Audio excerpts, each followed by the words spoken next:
Hello, good morning guys. It's me Thapa. Welcome back to my YouTube channel.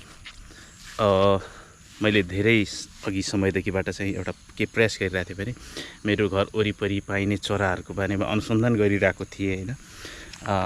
धेरै पटक मैले तपाईहरुलाई चराको गुड पनि देखाएँ। मेरो चाहना के थियो भने मैले गुड बनाउँदै देखिबाट चाहिँ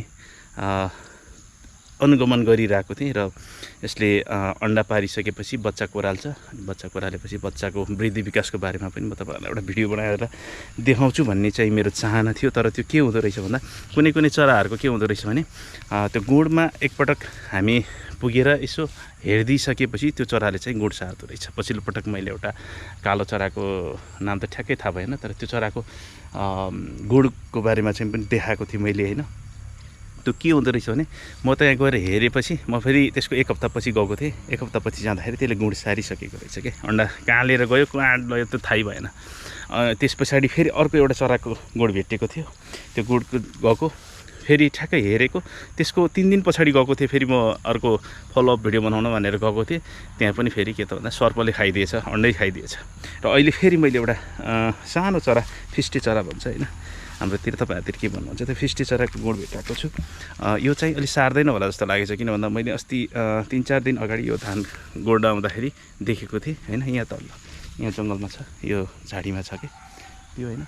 त्यसले चाहिँ सारेको चाहिँ थाहा पाएको छैन, किन भन्दा त्यस पछाडि पनि आएँ म 2 पटक आउँदाखेरिसम्म त्यसले चाहिँ अंडा सारेको छैन। त्यो चाहिँ अहिले आफ्नो गुडमा छ, अहिले हुन नि सक्छ त्यो आफ्नो गुडमा हैन। अब ओथारो बस्ने बेला भएको छ होला, धेरै डिस्टर्ब गर्न नि भएन ओथारो बस्ने बेलामा हैन। फेरि अंडा बिग्रन्छ। तर पनि म तपाईहरुलाई एकपटक चाहिँ त्यहाँ पुगेर त्यो दृश्य देखाउन चाहन्छु। र म यो अब यस पश्चात चाहिँ म अब एकैचोटी यसले बच्चा कोरालिसकेपछि मात्रै आउन चाहन्छु म, किन भन्दा यो बीचमा डिस्टर्ब गर्यो भने अंडा बिग्रन सक्छ। टेम्परेचर नमिलेर हैन, यो ह्याचिङ टेम्परेचर मिलेन भने पनि अंडा बिग्रन्छ। त्यसको लागि म हेर्दैछु अहिले गुडमा चाहिँ छ कि छैन है त। माउ प्रायः माउ बसिरहेको हुन्छ, छैन माउ चाहिँ छैन रहेछ, गुड मात्रै छ है, माउ चाहिँ छैन गुड मात्रै छ।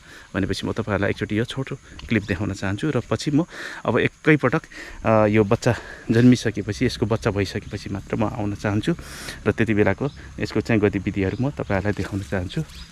यहाँ देख्न सक्नुहुन्छ यस्तो छ है, सानो झाडी छ नि, यहाँ सानो झाडीमा छ।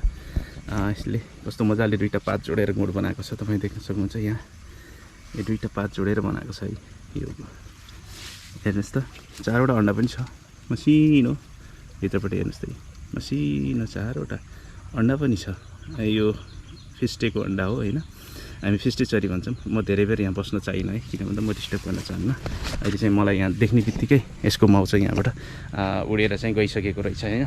त्यो हिसाबले म यो डिस्टर्ब गर्न चाहिन धेरै बेर, बरु म अलि पर गएर तपाईहरुलाई के इन्फर्मेसन दिन चाहन्छु। यो सानो चरा हुन्छ हैन, यसले चाहिँ खासै मान्छे देखेर त्यति डराउँदैन। यो मान्छेसँग लगभग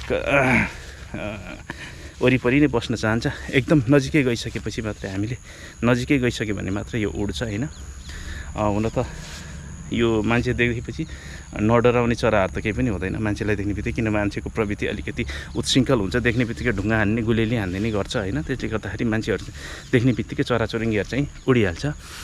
तर मैले चाहिँ यो चराको बारेमा चाहिँ एउटा अनुसन्धान, यसको लाइफ साइकल भनौँ न, यसको चाहिँ बारेमा चाहिँ एउटा अनुसन्धान गरिरहेको छु। र यो भिडियो चाहिँ अब यो बच्चा कोरालिसकेपछि यसले कसरी हुर्काउँछ हैन भन्ने बारेमा पनि भिडियो बनाउने छु र तपाईहरुलाई देखाउने छु।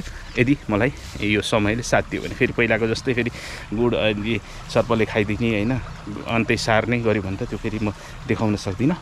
तर सकेसम्म म चाहिँ तपाईहरुलाई यसको बारेमा चाहिँ जानकारी गराउने प्रयास गर्नेछु भन्दै आजको यो छोटो ब्लगबाट चाहिँ बिदा दिनुहोस्। र राम्रो नराम्रो के कस्तो लाग्यो सल्लाह सुझाव र प्रतिक्रिया दिन नभुल्नु। र मेरो च्यानललाई अहिलेसम्म सब्स्क्राइब गर्नु भएको छैन भने कृपया सब्स्क्राइब गर्न नभुल्नु होला भन्दै आजको ब्लगबाट बिदा चाहन्छु।